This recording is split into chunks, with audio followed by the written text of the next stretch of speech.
بچے کی تربیت کو ماہرین نے 3 حصے میں تقسیم کیا ہے۔ 3-7 سال۔ پہلے 7 سال بچے کو گود میں اٹھا کے رکھو، دوسرے 7 سال بچے کو غلام بنا کے رکھو، اور تیسرے 7 سال بچے کو دوست بنا کے رکھو۔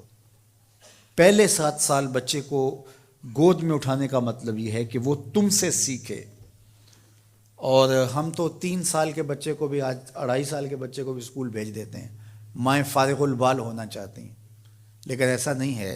یہ ہماری فکری لغزش ہے کہ بچے کو اتنی جلدی اسکول بھیج دیا، اور جب ماں سے سیکھنا تھا تو وہ وقت ضائع کر دیا۔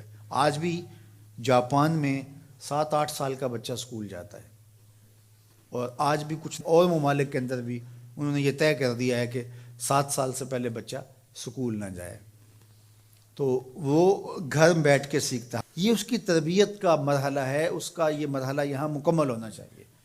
اس کے بعد جب وہ جائے گا تو اس کے قواعد مضبوط ہو چکیں گے اور وہاں جا کے سیکھے گا۔ یہ پہلا اس کا مرحلہ یہاں سیکھنے کا ہے۔ ظاہر ہے باپ تو وہ توجہ نہیں دے پاتا، تو ماں کو بھرپور توجہ بچے کی طرف دینی چاہیے۔ عمومی طور پہ ماضی میں مائیں اپنے بچوں کی تربیت میں انتہائی مبالغہ کرتی تھی اور بہت زیادہ محنت شاقہ کرتی تھی، چونکہ ان کی توجہات کا کوئی اور مرکز نہیں ہوا کرتا تھا، اور وہ سمجھتی تھی کہ ہمارا یہی کام ہے کہ ہم بچوں کی اچھی تربیت کر لیں، اور چند بچوں کی تربیت ہی ماں کی ذمہ داری ہے، اور یہ اگر احسن طریقے سے نبھا دے تو اس نے اپنا حصہ امت میں بھی ڈال دیا، معاشرت میں بھی ڈال دیا، اور قوم بنانے کے اندر بھی اپنا حصہ ڈال دیا۔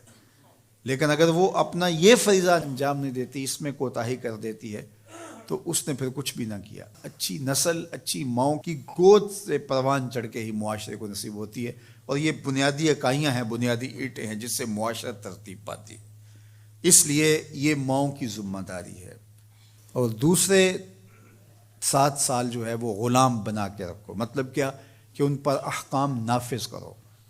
وہ از خود فیصلے نہیں کر پاتے اور اچھے نہیں کر پائیں گے، ان کے فیصلے تم کرو، ماں باپ۔ اور پھر اس کے بعد اگلے 7 سال جو ہیں وہ ان کو دوست بنا کے رکھو، چونکہ عموماً جو ہے وہ 14 سے 21 سال تک کی عمر کے بچے جو ہیں وہ دوستیوں سے، اطراف سے سیکھتے ہیں، چونکہ وہ اگرچہ تمیز نہیں رکھتے ہوتے پوری طرح، لیکن پھر بھی ان کی طبع یہ ہوتی ہے کہ وہ سمجھتے ہیں کہ ہم اطراف سے اچھا سیکھ سکتے ہیں، اور وہ بعض کا ماں باپ کو دقیانوس بھی سمجھنے لگ جاتے ہیں۔ تو اس وقت ماں باپ تھوڑی سی حکمت کے ساتھ ان کی دوستیوں پہ غور کریں کہ ان کی دوستیاں غلط لوگوں سے نہ ہوں۔ میرے اور آپ کے آقا مولا نے ارشاد فرمایا، المرء علی دین خلیلہ فلینظر احدکم من یخالل۔ ہر شخص اپنے دوست کے دین پہ ہوتا ہے، اور آپ دیکھیں کہ آپ کس سے دوستی کر رہے ہیں۔ اگر اس کا دین خراب ہوا، اعتقادات خراب ہوئے، نظریات خراب ہوئے، اس کے اعمال اور اخلاقیات خراب ہوئے، تو اس کا رنگ آپ کے اوپر چڑھ جائے گا۔ اور رومی نے اس کو اپنے انداز میں کہا، تا توانی دور شو از یار بد، یار بد بدتر بود از مار بد، کہ جہاں تک ممکن ہو برے یار کی صحبت سے بچ کے رہنا۔ کہا کہ برا جو دوست ہوتا ہے، برا یار ہوتا ہے، وہ برے سانپ سے بھی برا ہوتا ہے۔ کہا کیوں؟ اس لیے کہا جب سانپ لڑتا ہے تو جان لیتا ہے، برا یار لڑتا ہے تو ایمان لیتا ہے۔